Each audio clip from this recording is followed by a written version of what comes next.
நாங்கள் பார்க்குற பாதி பில்டிங்கில் மெயினாக பார்க்குற பிரச்சனை பூரா கழிவுநீர் கடத்தலில் தான் இருக்குது.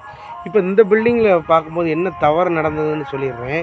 இப்போ இங்கேருந்து ஸ்மெல் எல்லாமே உள்ளே போகிற ரெஸ்ட் ரூமுக்குள்ளே ஸ்மெல் அதிகமாக வருது. எதுவுமே யூஸ் பண்ண முடியல. ரொம்ப பேர்ட் ஸ்மெல் வந்து உள்ளே வருது. காரணம் என்னென்னு நம்ம இங்கே கொஞ்சம் வந்து நம்ம சைட்டுக்கு வந்து பார்க்கும்போது, உள்ளேருந்து வெளியில் வர்ற அந்த வேஸ்ட் லைனை வந்து கரெக்டாக உறிஞ்சி குழாயின்னு சொல்லக்கூடிய அந்த தண்ணி கீழே போகிற கழிவுநீர் அந்த பைப்பை டைரெக்டாக வந்து உள்ளே ஜாயின் பண்ணியிருக்காங்க. மேலே வந்து ஏர் மோஷன் மட்டும் கொஞ்சம் விட்டுருக்காங்க. ஏர் மோஷன் விட்டதுனால எதுவும் பிரச்சனை வராதுன்னு சொல்லி அவங்களாம் திங்க் பண்ணியிருக்காங்க. அந்த மாதிரி பண்ணக்கூடாது.